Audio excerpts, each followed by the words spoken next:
ચેહર માતાની ગાથા, the સાગા of Chehar માતા.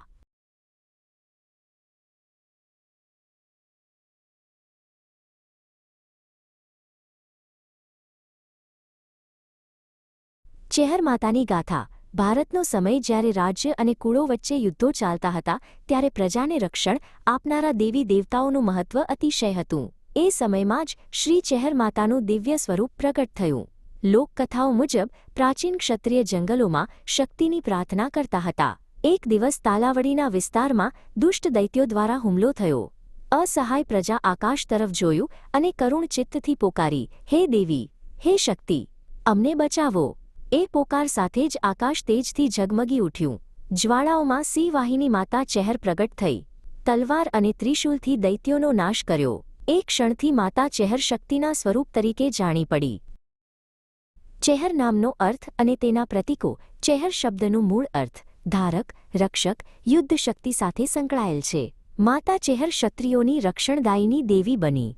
તેમના પ્રતીકો: સિંહ શૌર્યનું પ્રતીક, તલવાર ન્યાયનું પ્રતીક, ત્રિશૂલ દુષ્ટનો નાશ, ચંદ્રબિંદુ ઈશ્વરીય તેજ, દેવધ્વજ વિજયનું પ્રતીક. ચેહર માતા આંતરિક શક્તિ, હિંમત અને અસીમ બળનું પ્રતીક છે. ચેહર માતાનું દિવ્ય સ્વરૂપ. ચેહર માતાજીનું સ્વરૂપ એકદમ ભવ્ય છે. લોકગાથાઓ મુજબ માતા સિંહ પર આરૂઢ છે. કપાળ પર જ્વાળાનું તેજ, આંખોમાં અગ્નિ જેવી જ્યોતિ, ચાર હાથમાં ખડગ, ત્રિશૂલ, ઢાલ અને આશીર્વાદ. માતા જ્યારે પ્રગટ થાય છે ત્યારે હવા જ્વાળાની જેમ ગરમ થઈ જાય છે અને ભક્તોની ભય, શંકા ક્ષણમાં ઓછી થઈ જાય છે.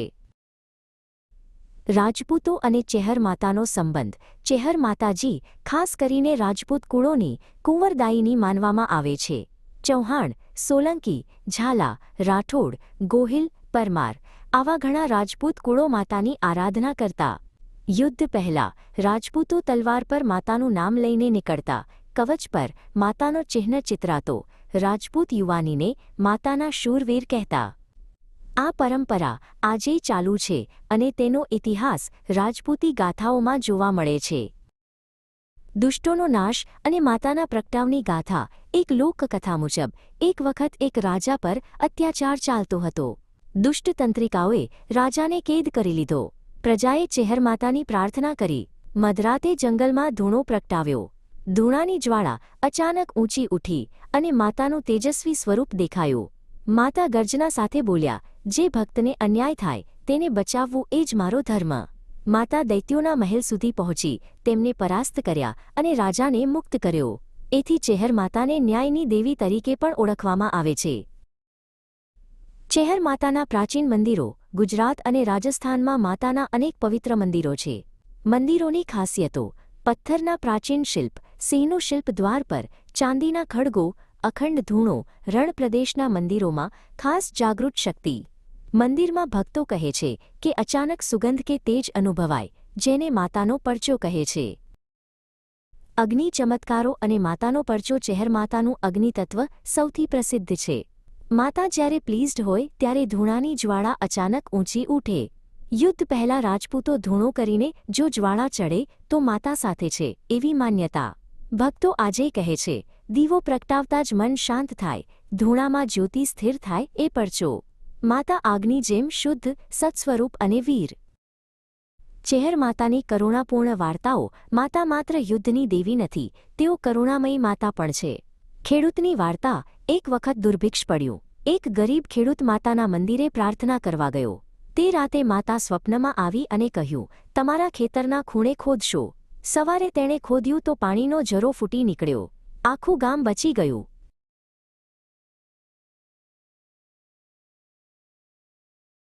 બીજી કરુણાની ગાથા.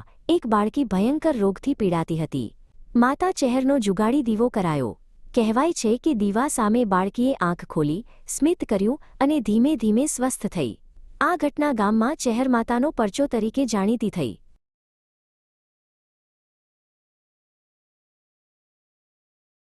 પરંપરા અને વ્રત. ચેહર માતાની પૂજા ખૂબ નિયમિત થાય છે.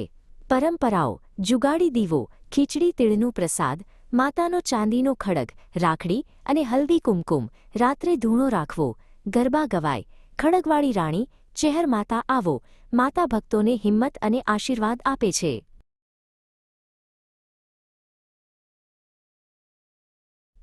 આધુનિક સમયમાં ચેહર માતાની માન્યતા આજના સમયમાં પણ માતાની ઉપાસના વધતી જાય છે. લોકો અનુભવ કરે છે મુશ્કેલીમાં માતાનો આશીર્વાદ, ભયમાં હિંમત, કારકિર્દીમાં માર્ગદર્શન, કુટુંબને રક્ષણ. માતા આધ્યાત્મિક શક્તિ આપે છે.